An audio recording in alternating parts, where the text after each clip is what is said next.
In the science of physics, experimentation is essential to prove theory. But experiments must be done to test theory, not to confirm them. When you test a theory, you look for aberrations that may deviate from what is expected in order to see if the theory holds. When you experiment to confirm a theory, you are looking for things that agree with you and discard things that don't. It is easy to prove what you already believe. An example of this is the experiment to discover the neutrino, a subatomic particle thought to be undetectable. The neutrino was created from the formula E equals mc squared. This formula was proposed to explain the energy of radioactive particles emitted by an atom. Part of the mass of the atom was converted into energy, and this propelled the particles out with such force. When the calculations were done, however, it was found that the amount of energy detected did not add up to the amount expected from the missing matter. In most disciplines, if your theory gives you the wrong answer, you discard the theory. In modern physics, you create a subatomic particle, small enough never to be detected, but big enough to fill the hole in your theory. In this case, it was the neutrino, a particle with no mass, with no charge, traveling at the speed of light, which contained the missing energy. It was thought to be undetectable, but an experiment was proposed to detect it. A large tank of chlorinated solvent was buried deep in the earth to isolate it from all radiation. The only particles able to reach it were the neutrinos emitted by the nuclear reactions on the sun. Some of these neutrinos would strike the nucleus of the chlorine atom, converting it into a radioactive argon atom, and thus proving the existence of the neutrino.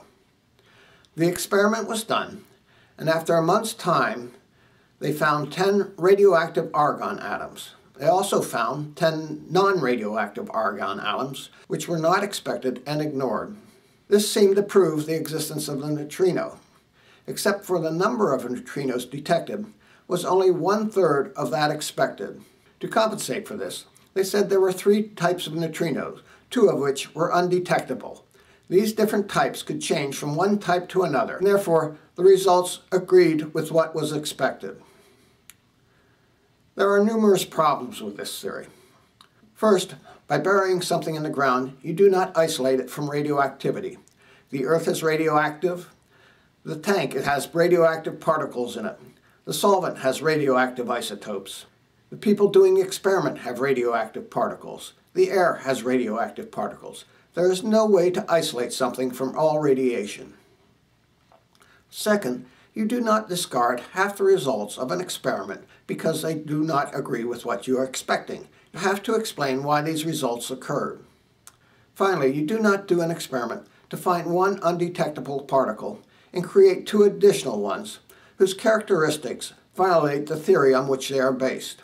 If E equals mc squared, then there is no time for a particle traveling at the speed of light. Therefore, they could never change. In the science of physics, this experiment should be dismissed for these flaws. In modern physics, or physiology, it wins a Nobel Prize. The experiment I'm doing is to test whether the force between 2 magnets is equal to the product of the magnets over the distance squared.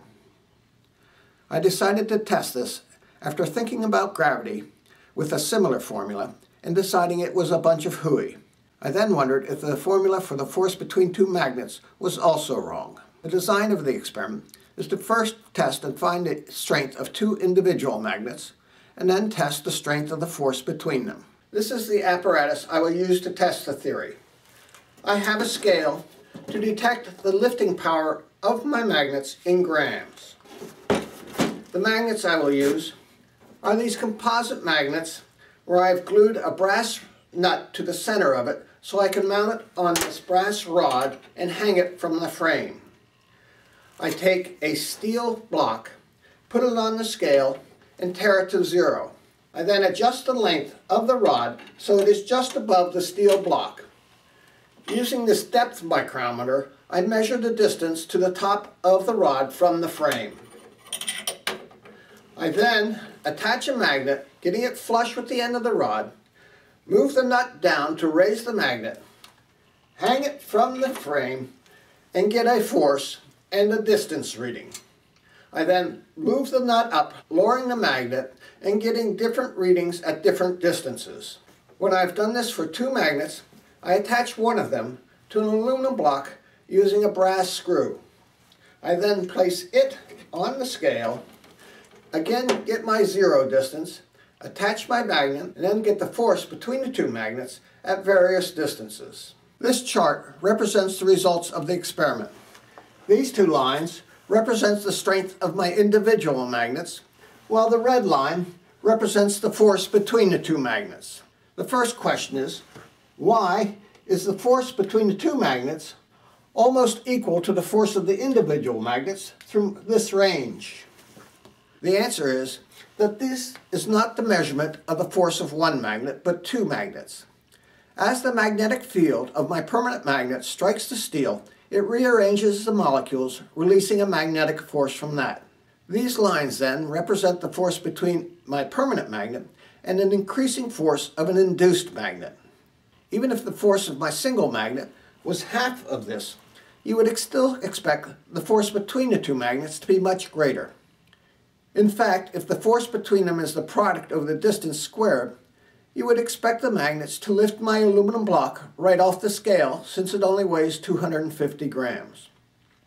Clearly, something else is wrong. The next thing to look at is how we measure the distance between the 2 magnets. According to the theory, the distance is measured from the center of one magnet to the center of the other magnet. This would mean that the magnetic force is decreasing within the medium producing it. This makes no sense. You would expect the force only to decrease upon leaving the medium. To test this, I take a stack of these magnets, put them together to make one magnet. I then pull on the 2 end pieces of the magnet. If the force is decreasing from the center, it should always break at one of the end magnets. It does not. It breaks wherever the weakest magnet is in the stack. It would seem that the force within the magnet is constant and only decreases upon leaving the magnet.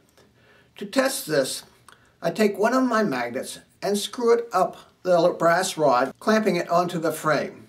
I then take a steel washer with a brass nut glued to the center and screw it up the rod to the magnet. I then hang this over my magnet on the aluminum block. As I rotate the steel washer down, if the force is constant, the reading on the scale should not change. When the steel washer is here, the force is 10 grams. Here, 10 grams. Here, 10 grams. Here, 10 grams. Here, 11 grams. Here, 13 grams. Here, 17 grams. Clearly, the force is not the same throughout the magnet. So we have to determine what is happening. When the steel washer is up here, it is in the magnetic field of this magnet. As it descends, it is invisible to this magnet until it reaches the halfway point where it enters the magnetic field of this magnet. This would mean that the force of this magnet and the strength of the induced magnet of the steel washer are decreasing linearly in the distance as they descend in the field of this magnet. Otherwise, the reading of the force would decrease. It also means that the distance from this magnet to this magnet is not from here to here, but from here to the magnetic field of this magnet. The force between the 2 magnets then would be the sum of the magnets over the distance from one magnet's face to the magnetic field of the other magnet. By saying my 2 magnets are equal, I then get 2 formulas. One, the force between the 2 magnets is equal to the individual magnets squared over the distance squared. The other formula is 2 times the individual magnet strength over half the distance is equal to the force. I can solve both of these equations for the strength of the individual magnets, which should be constant since they are permanent magnets. Both formulas give similar results where the strength of the magnet is fairly constant, except when the 2 magnets get close together, where the strength of the individual magnets decreases precipitously. When different formulas give the same answer, you want to pick the formula that best describes what is happening. 4 can be the answer of 5 minus 1, 2 plus 2, or 2 squared. The math should describe the events that are occurring. This chart represents our two magnets. As they get closer, the magnetic fields of the two magnets combine, forming a third magnet. It is the strength of this third magnet that you are measuring. As we get closer and closer, more magnetic flux lines combine to form a larger magnet, while the strength of these magnets decrease. When the two magnets get close enough, all the flux lines are combined, and then the strength of the magnet is increased only by the shortening of the magnetic flux lines. This gives a better description of what is happening than the formula m squared over d squared. The data of this experiment is the same that has been reached for hundreds of years doing the experiment, but changing the interpretation of that data gives a better description of what is happening between the two magnets. In the next episode of Physicists Are Fools, we will discuss gravity, whose formula is similar to that between the magnets.